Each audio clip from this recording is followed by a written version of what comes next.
Power Authority. For the record, those present are myself, Commissioner Chalco, Commissioner Sanchez, Commissioner Santos, and Commissioner Martinez. And John B., the floor is yours. Thank you, Mr. Chair. Tonight we have three issues for decision. Okay. One, renewal on our Navy, GPA Navy Customer Supplier Agreement. Number two, CABRAS Unit Number 2 major overhaul, that's a boiler turbine. And then the third one is the updated integrated resource plan, of which we have had a work session on, and which I will provide the CCU with a resolution for their consideration at next Tuesday's meeting. John, before you go any further, I just want a historical moment recognition. The customer service agreement was first signed in July of 1992. And Commissioner Sanchez and I were both on the PUC at the time and went through that whole rigmarole. You were the general manager at GPA at the time, and it was a real labor of love. And we did a great job. And the proof is in the pudding. We're still renewing this agreement. 30 years later, 30 years later. Navy has now been a customer for 30 years. Yes. And they want to sign up again. Yeah, and they want to sign up. And the powerful agreement was 1970, and it took us until 1992 to get on. To have an agreement that we meet certain standards. We would take over the system when they be a customer, which we did, and we have been a customer. They demanded for 30 that we years. Had to provide proof that we could do the job. Yeah. They had, remember the 10, I think it was the 10 performance criteria, and they wanted reliable power. Yeah. They wanted it the lowest cost possible, which is exactly the same thing all our ratepayers We all want that. And, everybody wants that. And today was a wonderful opportunity that John took advantage of. We can talk about that perhaps after we finish the work. Sure. Yeah, I mean, this is, sometimes you'll read about speculation, the Navy's going to build their own power plant because GPA is so messed up, right? And yet here we are renewing yet again a customer service agreement with the military for all their power, right?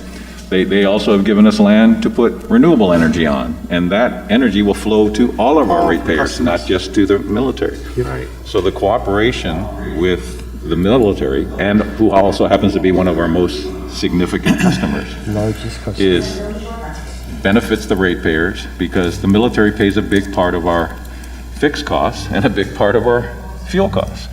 And now they still want to continue to have GPA be the sole supplier of power for the U.S. military, correct, John? Yep. I just wanted to make that note of history. Since two of us were here. Yeah, the three of us. Three of us were here. 40 years, they'll be 30 years done. This is the beginning of the next 10 years. Right. And so with that, I'd like to ask Melinda to go ahead and present the contract, and actually I asked her to be the lead negotiator in the agreement. Sure. Excellent. And to present the results for your consideration. Okay. Okay, thank you, Mr. B. As you all know, the Navy Utility Services Contract is the mechanism by which we set our rate-setting policies with the Navy. It allows them to be a customer of GPA. Just to give you an overview why it's important and why they are kind of a different class of customer. In the last 12 months, they provided $19.2 million in base rate revenue and $43.7 million in fuel payments to GPA. Just to give you a history. Yes. One master meter, right? There are actually 33 metering points. We meter them at the transmission level, and then we have some outliers that they have that we serve them at the 13. I don't know how many households, but all the base facilities. They have a master meter. How many households as compared to? So for example, like Big Navy, the naval station, they're served at the Arodi substation. So we just meter their main transformer, and that's one metering point for the whole base. All right, just to give you a history for those who weren't here in 1992. So prior to the USC, which we have now, we had the Customer Services Agreement, which was signed in July of 92. Right. And that was our first customer agreement.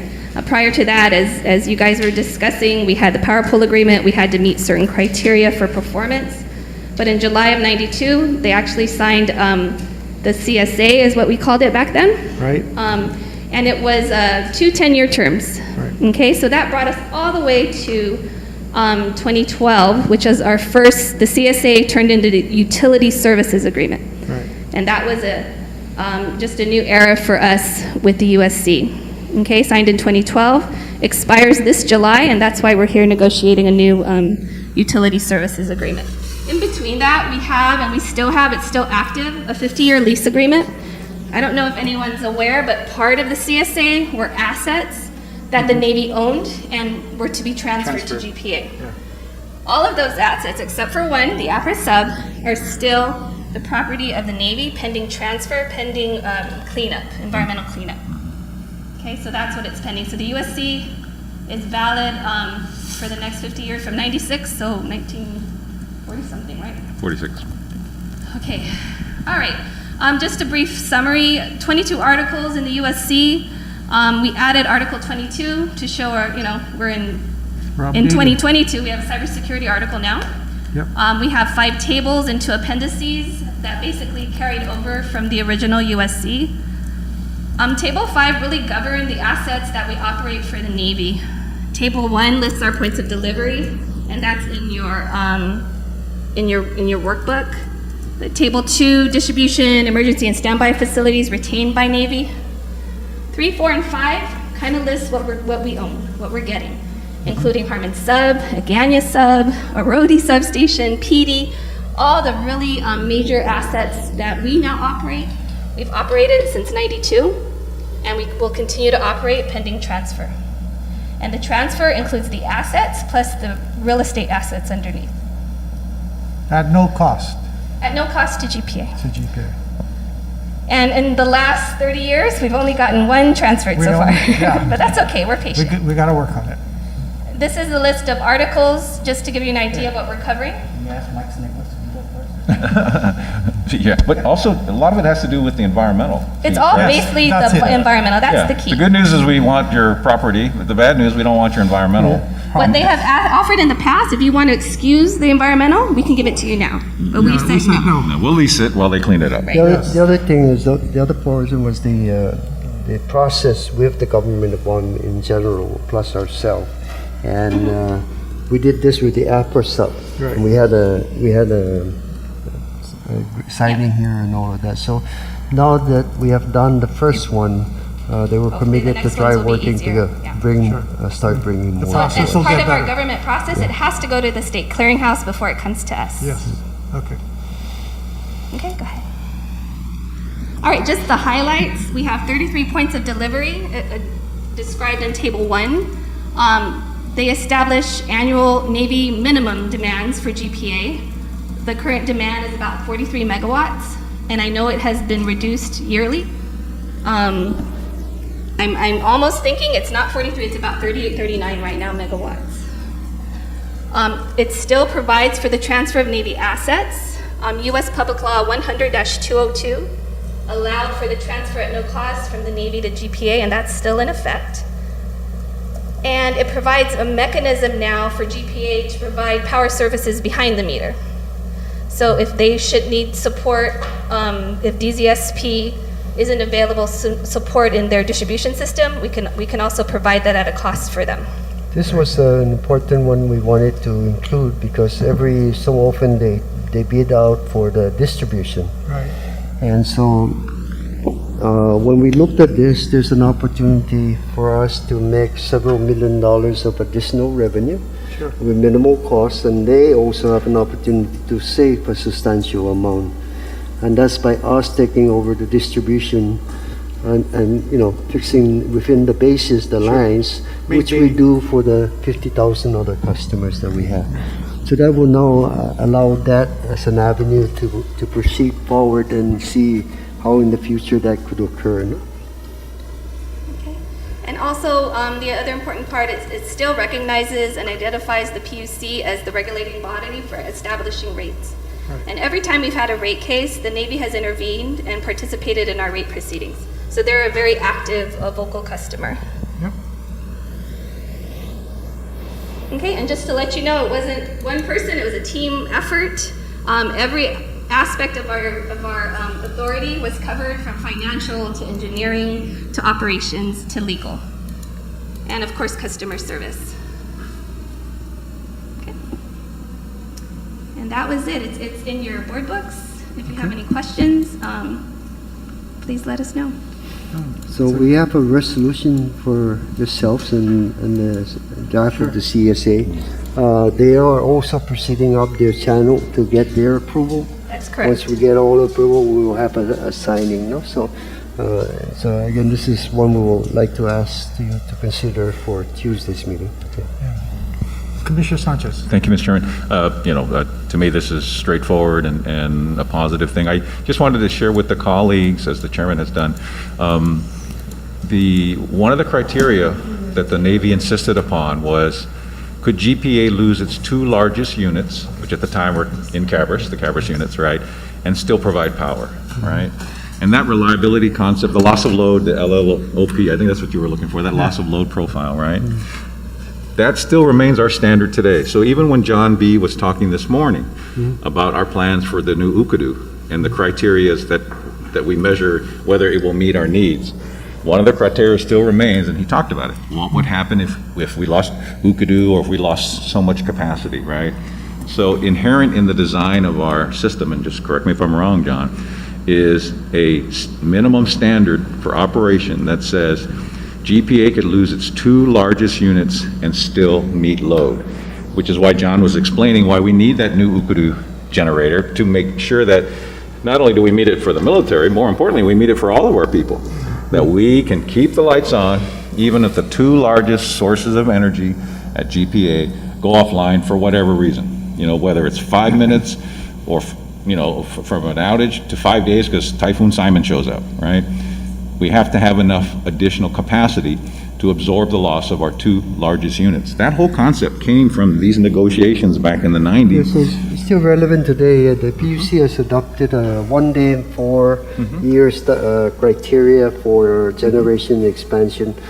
From a rule of thumb, simpler, you look at the minimum of the two largest units, because like you're saying, the one is under overhaul and the other one had to come down for an outage. You want to make sure you still be able to beat your peak. So that has not changed. And again, it's why the new power plant fits that that's profile. why the new power plant actually will provide us not only meeting that criteria, but substantial amount of capacity to meet any additional load that we have coming in the near future. No? So it's a standard acceptable to the military, and they're signing up again, asking us, hey, we love being your customer, we'll be your customer, just keep me, as long as you agree to meet that minimum loss and all the other requirements that Melinda's describing.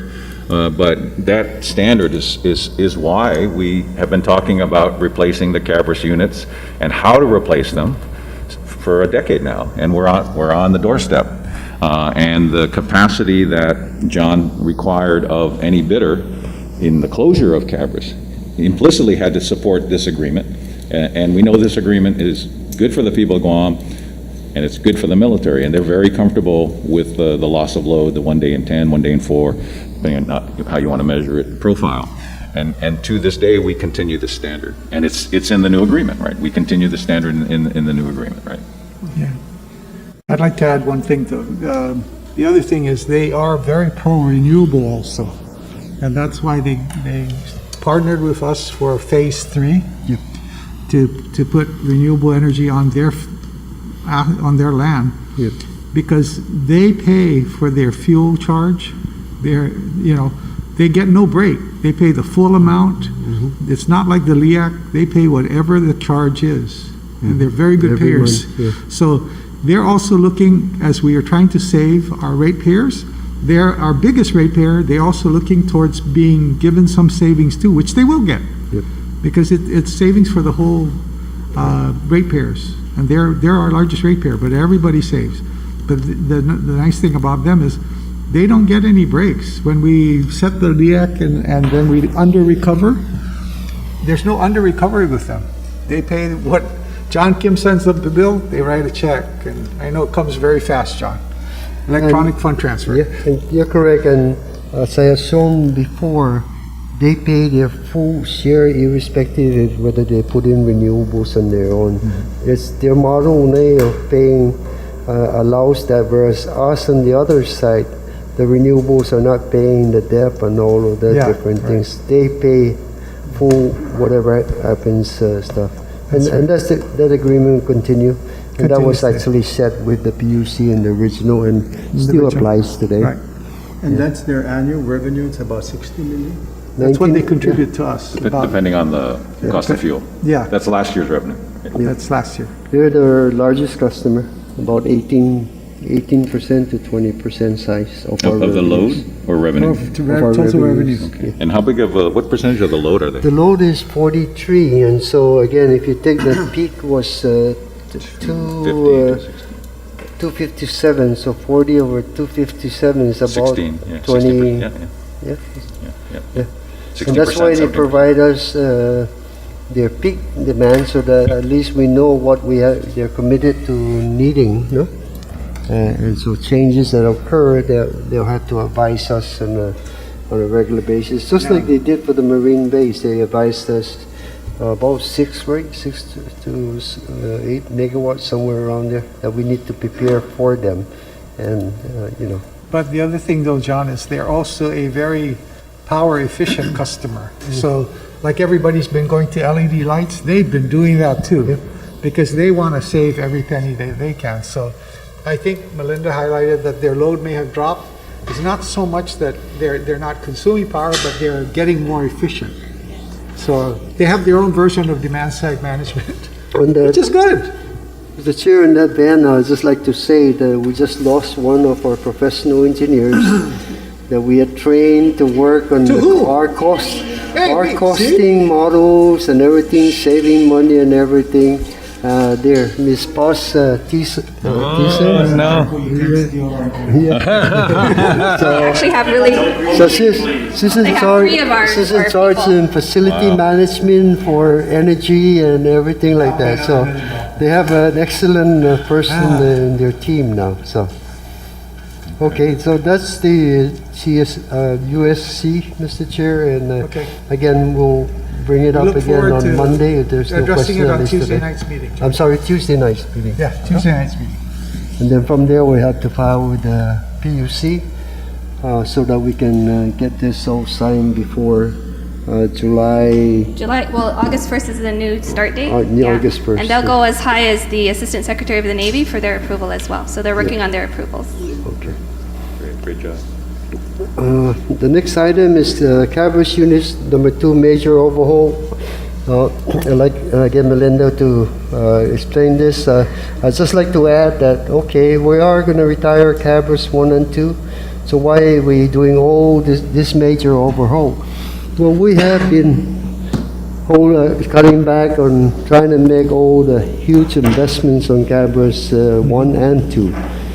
However, there are some investments that we need to make to ensure that these generators are available, most especially over the next 2 to 3 years. So the turbine is one you open every 5 years. So we're in our 6th year, and of course COVID kind of delayed us there. And actually may have had some previous approvals for this overhaul. Looking forward, we want to get it done. We certainly hate for it to go through next year and then in the middle, break down, and therefore we're, we are in a very precarious position. So Melinda's got it's about a $5 million investment, and we need your approval, and then we will proceed to the PUC because it is over the 1.5 million protocol. Yeah. So I'd just like to walk you through what's going to happen and then the current condition of the plant.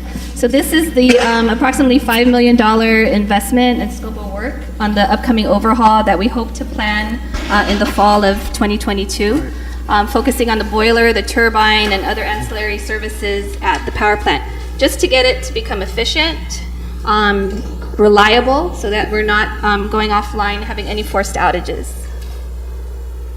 Just a summary, the main portion is the turbine overhaul, which is past due. We do turbine overhauls every 5 years.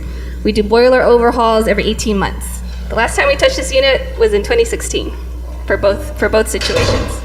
So for one reason or another, we kept pushing it out. These are just the forced outages and some scheduled outages on CABRAS 2 over the last year. And just this year, just in January, only the first month, we already lost 4 days for CABRAS because of a valve that couldn't operate. Just a diagram, just to hopefully everyone can have an appreciation of how complex this unit is. This is our oldest unit. It's a steam plant, a lot of moving parts, a lot of mechanical parts. One point of failure, whether it be a stuck valve or a huge boiler tube leak, can bring the unit down. Just another picture of the boiler. These are the boiler tube leaks. And I don't think the guys in central maintenance or in CABRAS are appreciated enough for how hard it is to fix a pinhole leak in the boiler, setting up scaffolding, the conditions they work on. And there's a lot of pressure from all of us to get the unit back up because it is efficient. And when CABRAS is up and running, fuel is cheaper for our customers. This is the turbine that we need to overhaul. We need to open. We need to make sure it's operational and that there are no issues. We want to check the blades and everything, that nothing's going to fall apart and then break a whole bunch of blades. So Nothing catastrophic. We want to prevent that. This is our air preheater, and on the next slide, you'll see it broke down into different areas. Remember, we're dealing with residual fuel oil number 6, not the cleanest kind of fuel. So a lot of wear and tear and a lot of age on the air preheater. The condenser has always been an issue. This is just a snapshot of it. In another picture, I'll show you how tedious it is to clean the condenser. This is the circulating water pump, which basically takes the seawater into the condenser to cool down the steam and turn it back into liquid. see, the way it works is you bring water into the boiler, you heat it up, it converts to steam and high pressure. Then that runs the turbine, it generates your power, and then it keeps expanding, get higher pressure, lower, all the way to the condenser end, and then that's still steam, so you get ocean water, and you cool it down and convert it back to water, and then it's repumped again into the system. It's a closed loop. So there's various different components of the plant, and each one is just as important for, this one is important for efficiency, and again, the turbine won't operate if there's leaks. Commissioner, Commissioner Tiago, you have a question? Yeah, so what do you do with the minerals when you turn it into steam? What happens to the minerals, the salt, the sodium, the calcium that comes out of the seawater?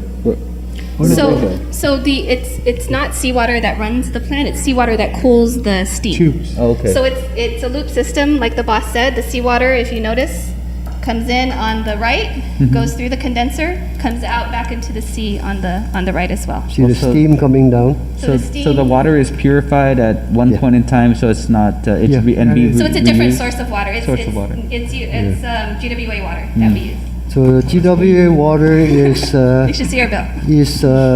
we use reverse osmosis, Right. and we turn that to pure water, Oh, okay.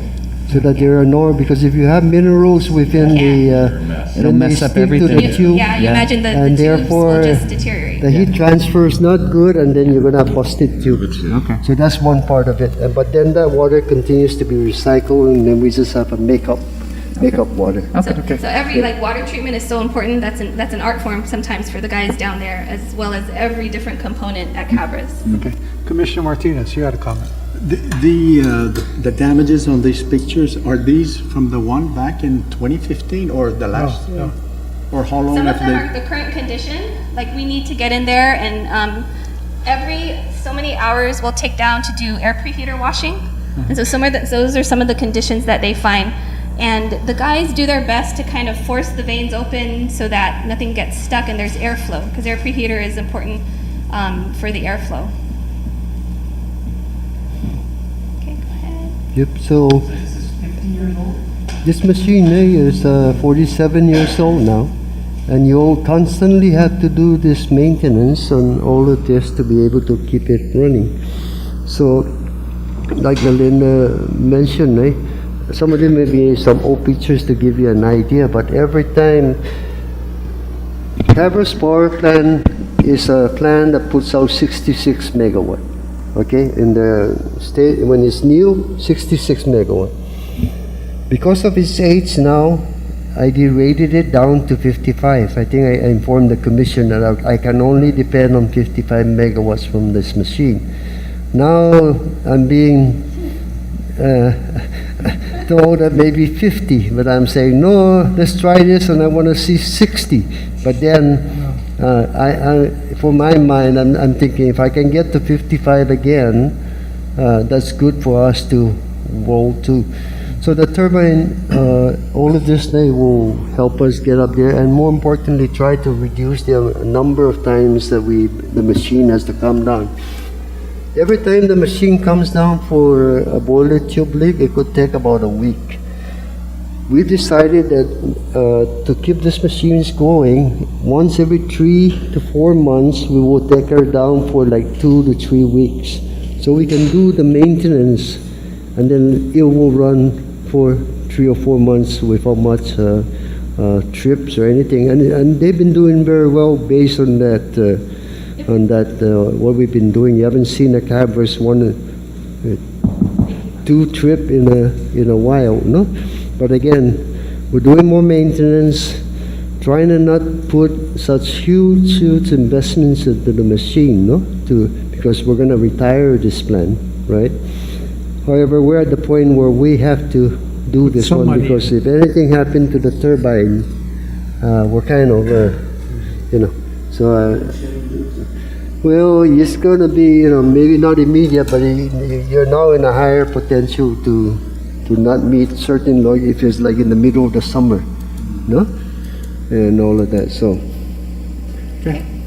This is the force draft fan, one that brings the water up. Okay, so things that are coming up, we're going to repair a leak in the seawater pipe. The condenser, someone will go into each of those holes and clean it out, one at a time. That's where the seawater comes in, and it could be clogged by debris if the traveling screen didn't catch it. So that's tedious work, and of course the force draft repairs is also on the agenda coming up. So a lot of work and So the bottom, go ahead, Commissioner Chapo. So you bring in special mechanics for the turbine overhaul? Yes, we will. We'll bring them from Thai Power through Temis. They have their specialists come in, yes. And is that an H2 issue, or is that an issue with the COVID right now, or no? Well, we have had some issues because of the pandemic bringing them in, and the quarantine issues, because we don't want to be responsible for them sitting in quarantine. So we're hoping, we've planned it for September. Hopefully those things will be cleared by then. so we go through a process, get all our approvals. They'll be scheduling for September, and hopefully, there are some issues with visas. So, but we bring in all the specialties that come in to do all this different work, because we don't have the manpower today to. They're coming from Taiwan, though, right? That's correct. And usually, I think Taiwan's vaccination rate is up. They're very aggressive in terms of their vaccinations. Okay, thank you, Melinda. So again, we do have a resolution for your consideration Right. on Tuesday. If you can answer any questions. And the last but not least is the updated integrated resource plan. I know we went through the work session. We have and so this is a resolution. It's to accompany it. And again, the IRP is really like our planning tool. We try to figure if the goal is to, with the new Kudu power plant up and on the line, and so much renewables, how do we get to 50% renewable by 2030? No? And are there any, the IRP, the integrated resource plan looks out 20 years, but more importantly, the 10. So as we looked out in the 20 years, if you've seen there was no need for any additional conventional unit. It was what we have today plus renewables. It also, the IRP also has shown that at some point we can retire some of the older generation unit that we have today. Now, the way it works is now that we have this planning tool, approved by yourselves, and of course eventually the PUC, so that because whatever large investments we have to make, we come to yourselves and then to the PUC, right? So we will do that now. We will prioritize what needs to be done to accomplish heading towards the goal, of the more and more renewables in the system. But this is the beginning, this is the planning horizon, and what does it say? It says that we need about 408 megawatts, additional megawatts of solar, of renewable, in the next, by December 31st, 2029 to achieve the 50% renewable goal. It says that we may need to invest 230 million in the system to accommodate all of these renewables for up to 50% and again beyond. And so it says that we need to look at some additional studies to determine some impacts and what investments we may need to make.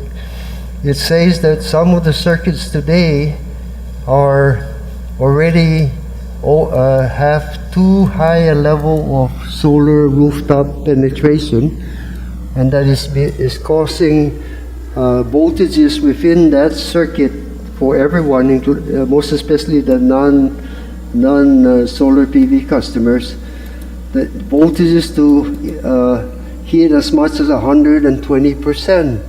Our standard in GPA is plus or minus 5% on the voltage is our criteria.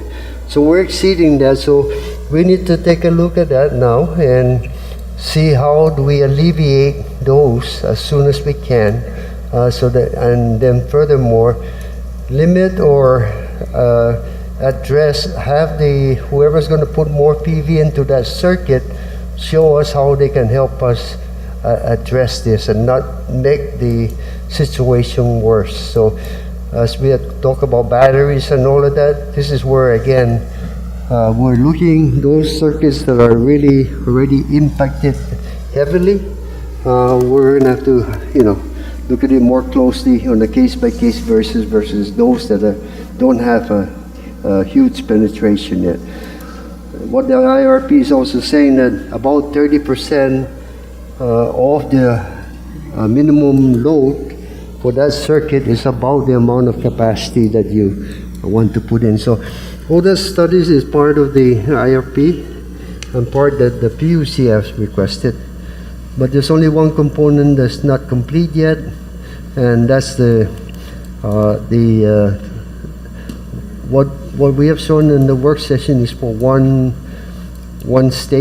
substation. We're still working on 5 more, which is to be completed by the end of February. And what they call the distribution study, which is tied in with that. That we will bring to you around February, and then after answer any questions you may have, then that will move forward again as the other part of the IRP. But the key here is to, if you're approved already, we can get the PUC to start reviewing it and knowing that this is what we need, to achieve this. Commissioner Taco. Thank you, Mr. Chair. So JB, looking at the project descriptions and totals of the 232 million in projects, more than 50% just comes from the standalone BESS, the battery energy storage system. There is, when we look at the system, this is a new standalone BESS, which actually is like a, let me see, it's a 3 or 6 hour battery that would allow now, as more renewables are put in the system, allow us to catch some of that and then use it in other times of the day. It would also allow us to look at, in the early morning, we back off the, once we get Okudo, we're going to be backing off that efficient generator, making it a little less efficient than normal, but taking that energy and charging a battery and utilizing that so instead of all renewables just having load shifting and all of that, we're thinking also that maybe one big battery or one capacity, which could consist of two separate batteries, is what we need to really control the whole system and shift overproduction on this time, catch that and use it later. And we're going to analyze that, do an economic analysis on what we plan to use it for, and then we will bring it to yourself. No? But again, this is what our team, including myself, have looked at as potentials, and so we're going to now look at that as a solution to the renewables. But again, so all those numbers are not cast in stone, but it's and again, they try to get the best estimate from contractors or manufacturers of materials, but we put the inventory together. Now if we have the IRP approved as our planning guide, then now we will begin to see what is necessary to implement and bring you the solutions, and of course always at the lowest cost for your consideration. Commissioner Sanchez. Thank you, Mr. Chairman. John, the IRP is, as a layperson, it really is our infrastructure investment plan, right? To provide reliable power, make sure we have enough capacity to service load, distribution, transmission, all those pieces of the puzzle. It just occurred to me, and unless it's in here, and I appreciate how difficult it is, but there's not a rate piece to this plan, right? It just says that, hey, if load grows and Guam behaves like, you make some intelligent guesses like Guam's still going to be here 20 years from now, and if it does and it grows in a certain way, given what we have, we need to continue to keep the system going, invest in new pieces of the system as we retire older parts of the system, and to maintain and repair existing assets that will still be here 20 years from now, right? So it's really the capital side of the puzzle. But I guess that's sort of the nature of the IRP, right? But the other piece of the puzzle that we always are sensitive to is okay, so how do we pay for all of this? And even during today's hearing, there was a healthy discussion about, and perhaps a misperception that we can clarify better, that when we talk about how the power bill is going to go down from a plan that was developed before this IRP, then this IRP continues to support. It's gotten updated information. It's been refreshed. It's been looked at again. Continues to support the original plan to shut down the CABRASes, put up a brand new unit, right?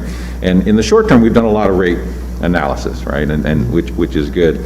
But I guess in practice, the rate piece of this puzzle really doesn't get incorporated into the IRP at this point. This is more just sort of the infrastructure investment plan, from which rates will have to come.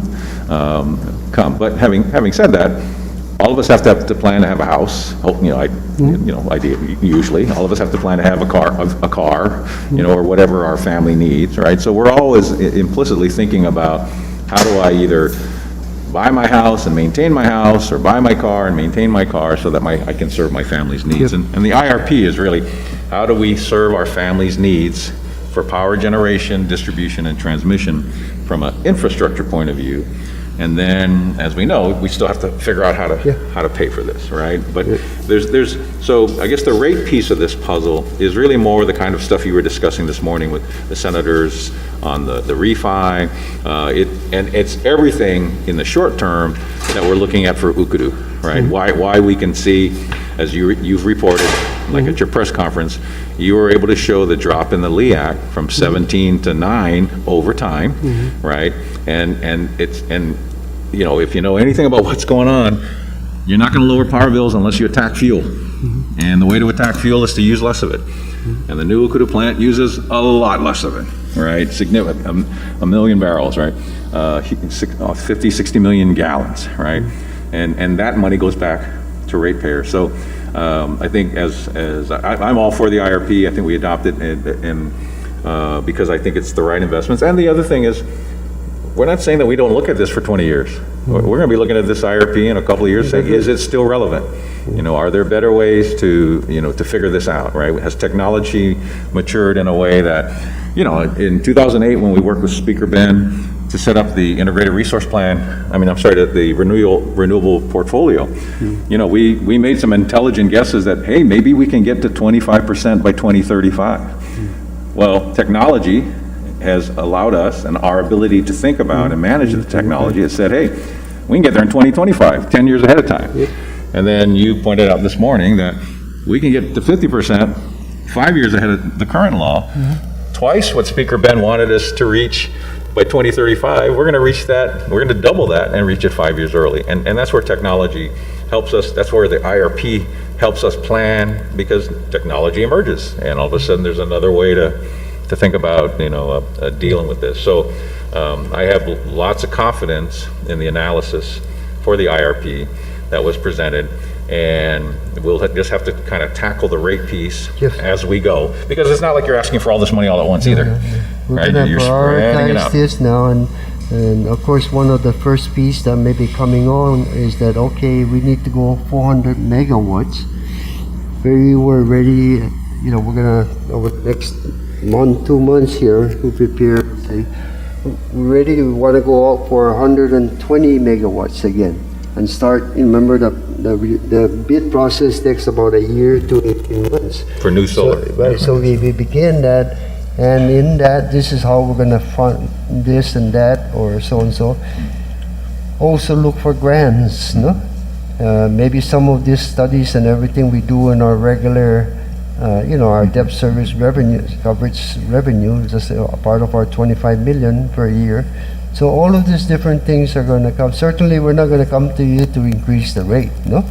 But we will look at how it's funded. Some of another case in point is like take our renewables, no? They put in investment, but then they also have to upgrade the system to the substation, and then that's the price we pay for the renewable. So those are the things that, this is how some of the things we get these things paid. But right now it's really, this is the plan to achieve this goal. Are you okay with it? And then this will be now our working document ready that our team will concentrate on how to achieve these costs. And of course, that's why Mr. Kim would like to have that decision so that he can start planning where we're gonna, how we're gonna pay for this, right? Right. So, Okay, thank you, sir. so that's all it? I have, Mr. Chair. Okay. In terms of the three resolutions for your consideration on Tuesday. I think John has a debt John, do you have some financial, financials? very quick. My GM report will have to be reported on Tuesday, Mr. Chair.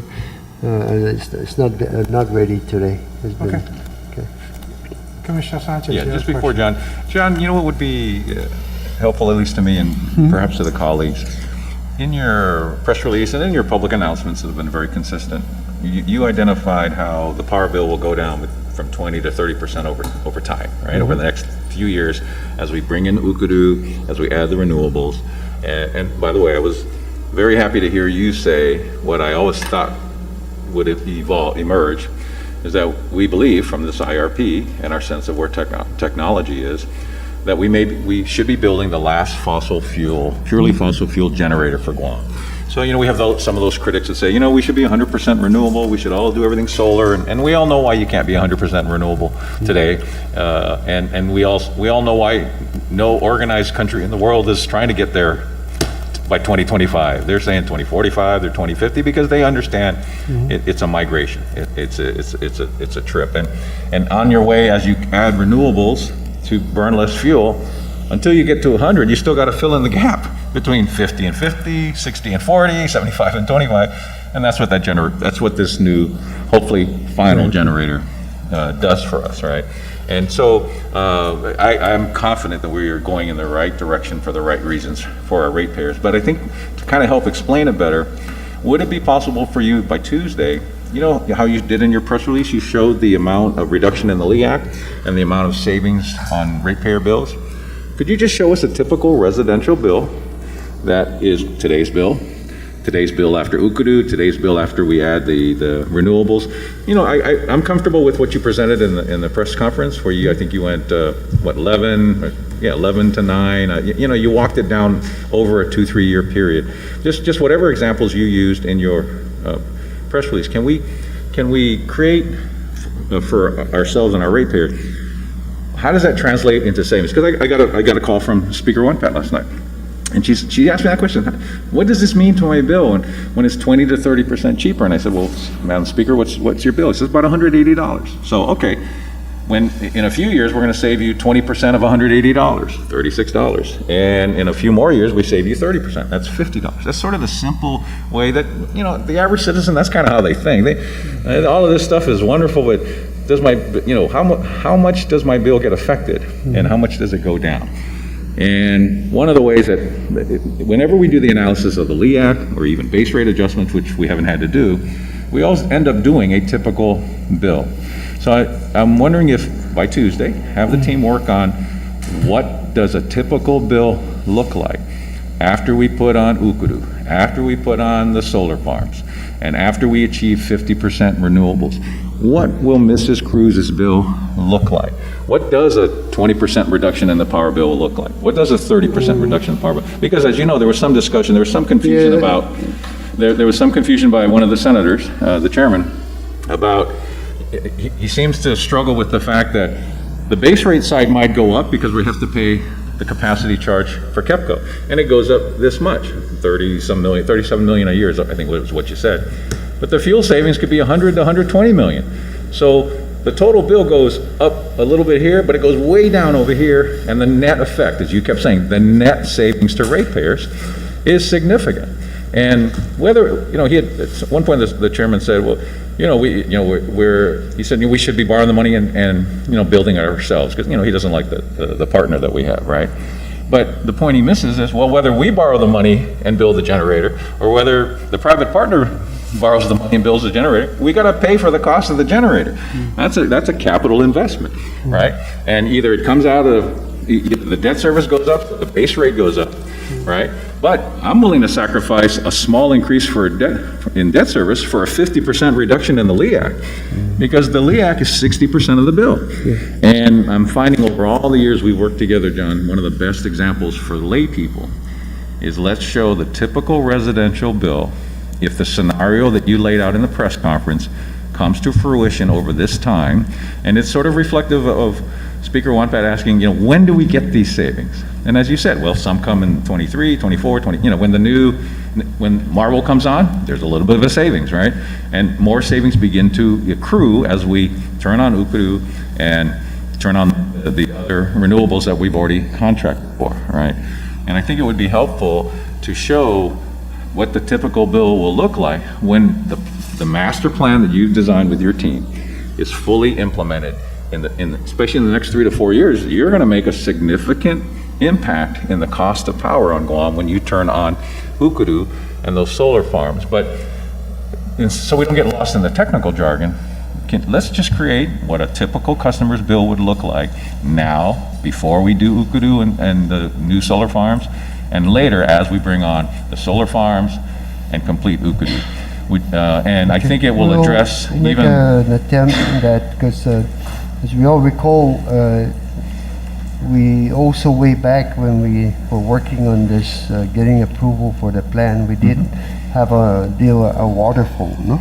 Yep. If you recall, the waterfall included refinancing, retirement of this unit, blah, blah, blah. So, and what you're seeing there is the fuel savings, right? And so the 11 cents, of course, is like the LEAC. So now, if we look at the base rate portion, we can make a step at coming down with what that number is. So we'll see what I can do. Yeah, I think the best stab, frankly, having done this for 30 years, is the typical residential bill, because it will show the base rate adjustment for the capacity charge to KEPCO, it'll show the savings from the reduced debt service, and it will definitely show the fuel savings. And I think it's easier, 99% of the inquiries that I get from people are asking, what will it do for my power bill?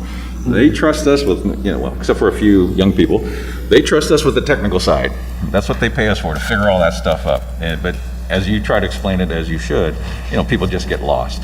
Bottom line for them is, what does it do to my bill? So, is there a way, do you have any concerns? We'll make our staff, John and I will work together. Yeah. But we did do some preliminary stuff. We just want to make sure that, that again, this is, recapture, things. Yeah.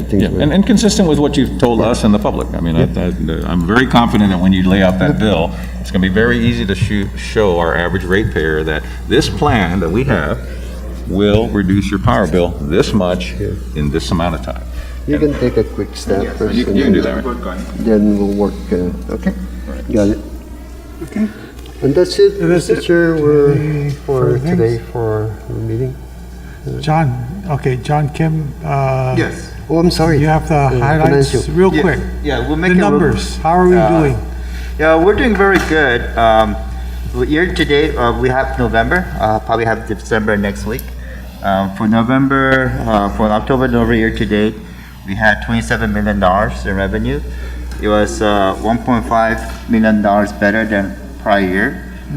In terms of kilowatt sales, it's much better. We had 2,900,000 megawatt sales. It's about 3,800 megawatts better than prior year. In terms of fuel revenue, this is purely the impact was due to different rates. The rate this year has gone up. So we had $38 million in LEAC revenues, and it's about $60 million more than last year. In terms of O&M, we had year-to-date $11 million, which is very similar to what the cost was prior year. In terms of customer growth, we did grow somewhat, and we have about 52,829 customers in November. In the debt service cover ratio, our rate was 1.95. And if you notice that the senior lien coverage and including IPP is about the same because our Greco services ended last year. So for this fiscal year, we don't have any IPP. So the numbers are exactly the same. And the last slide is the LEAC under recovery. Under recovery has been going up, but partly largely was due to fuel increases back in October. We did go down in November a little bit, but we're still burning old stocks. And the rate increase went in 2 increments, and the last increase was in, I believe, December, right? December. December 1st. Yes. So right year to date, under recovery is about, as of November, $19.7 million. Yuck. Okay, thank you. Is that it? Yes, yes. Commissioner Sanchez. Thank you, Mr. Chairman. So, John Kim, and well, John B. also, but, as you know, today we talked about the refi, right? Yes. Before the bill and the refi bill. And thanks to Senator Augustine for introducing it. I was shocked when the chairman of the committee said, ask John to explain what is net present value. I mean, that he doesn't understand what net present value is, even though he was objecting to the refi, apparently. If you don't understand net present value, then I'm not sure we can help you there, right? And if you're objecting to savings for ratepayers and you don't understand net present value, then you're in danger of threatening those savings to ratepayers if you don't understand net present value, and I know we do. But the chairman of the committee asked one good question, right? Is about what happens if we just didn't extend the debt, because the debt does get extended on the refi a little bit, but it produces that $15 million a year in debt service savings in the early years, right? The first 6 or 7 years, significant debt service savings, and then it flips on the backside because of the extension. But the aggregate interest rate is what is it? 3 versus 5, so it's like a 40% reduction in interest, correct? Yes. Well, when we first took out the loan back in 2012, the true all-in interest rate is about 4.6%. Okay. And the new borrowing, the new interest rate is about 3.2. So it's much lower rate. Yeah. But for the coupon rate, it's still going to be 5% coupon. And also the thing is, when we do refunding, a little bit over $50 million of the loan amount decreases. So the way we example would be, you have a home mortgage, you took out a loan of $300,000 and you refinance it, your loan balance goes from $300,000 to $250,000. You say, I'll go for it. Right. No, I understand Yes. that. But I did see an analysis done by our new underwriters. Yes. Where they did look at not extending the term. Yes. And I was impressed by the net present value savings. It was significant, and that makes sense. Yes. Because you're not reducing your payments as much. Yes. Because you're going to squeeze your repayment still, even though you Yes. have lower interest rates, you're going to still keep the same term, right? Yes. But the net present value was the highest. Yes. But the challenge is, if you take strictly net present value, our debt service, if I correct it, something like those is only 3 to 4 million versus the 15 million in savings, right? Yes. And as John B. rightfully pointed out, when do you want to take the savings? Yes. And this whole idea that the current generation of ratepayers is paying for an asset that's going to last 25, 30 years, and they're front-loading much of the payment for that infrastructure, and later ratepayers kind of get it at a discount, is a very valid analytical that we have to think about. But we also want to look at net present value. Yes. So, I'm hopeful that after your testimony, John, and Mr. Harecki of the PUC did a great job, right, also of explaining how much that the refi will allow us to save money for ratepayers. And depending on which scenario we pursue, the savings can be, this much or this much, but there's some trade-offs, because you can create greater net present value savings, but the impact on ratepayers is harder. Or you can create smaller net present value savings and have a more immediate impact on current ratepayers. And 7, 8, 9 years from now, you then address the challenge of the higher debt service, which, by the way, is why we refi in general. I mean, I believe our successors in 7 or 8 or 9 years, depending on which strategy, would simply just refi that debt, especially if interest rates remain low. So, I mean, that's where the tool of refinancing is an excellent tool when you put all the numbers together, right? Yeah. But I just want to make sure that we hope the legislature will give us the permission and the opportunity, which is what John B. and Mr. Harecki correctly said, give us the opportunity. We're going to get savings for ratepayers. It depends on the structure. And I'm very happy that John B. told the chairman that he doesn't agree that the legislature should be setting any parameters for a specific financing. The legislature has already set parameters. It's called 2% net present value. And the scenario we presented today was 5%, 4%? Yes. It was 5% net present value, right? So even with the extended term, right, we meet the minimum standard that the Guam legislature has had since, I think, Chairman Duenas and I were on the PUC and we were starting to do debt service coverage and refinancings. That refi standard of 2% minimum net present value, or it doesn't happen, that's the legislative policy.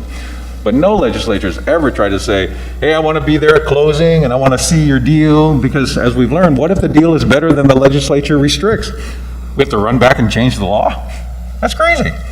That's why prudent legislatures have done exactly what you said, John B. They don't over-specify a financing that is going to occur in a marketplace. It's like predicting what will interest rates be on March 8th when we close.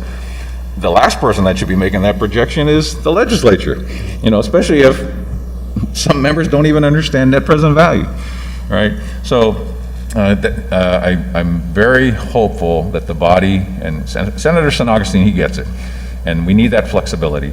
And I'm hopeful that the body will pass the law and the governor will sign it to allow us to refi. But when it gets to that point, we owe ourselves the due diligence to make sure we look at the structure. We've got 3 or 4 options presented by the advisor. It's kind of like, where do you want to take your savings? And that's a ratepayer decision for us. We can think about it. And how do you maximize net present value while you also play with cash flow? Because cash flow is what Mrs. Cruz is paying, and she's worried about it because it's hard on her. So we've got to worry about it too.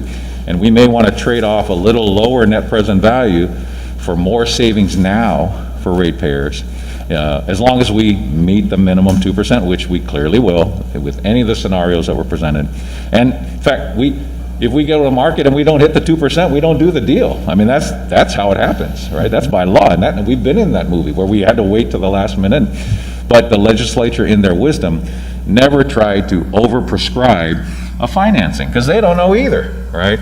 And you rightfully said, please don't, and we hope, and we'll work with Senator San Augustine and the body to convince them. I know some of the colleagues I was talking to, particularly Republican colleagues that have done these, they totally disagree that the legislature should be doing anything about telling, here's what you got to do given the market, right? They've set the standard, 2% minimum, right, NPV. If you beat that, you can do that. And since we understand net present value, we can think about how to, when do you want to apply the savings, and how much savings do you want? Yeah, how much savings do you want when? All right, and we can make that decision as the representatives of the ratepayers' money. How do we trade off? Well, we can save you more money now, but cash flow wise, your bill goes up a little more. We can save you more money over time, but your bill's going to go up. Or we can lower that bill and save you a little less money, but we will definitely save you money. It's just sort of which is the best way to do it, and that's where the management of the NPV is. So that's just something I share with you, because I did see one scenario where it was limited term, and it's a huge net present value, but it's a $12 million a year difference in savings for the next 7 to 8 years for ratepayers. And do you want to we haven't raised the base rate since 2013, 2014, because we do stuff like refis, right? Yes. So that's why I like this idea of a sample bill, because if we have to, just for the refi, we can say, hey, here's the bill, here's the base rate. If you don't extend the term, here's the impact on the base rate. Here's the impact on the base rate if you do extend the term.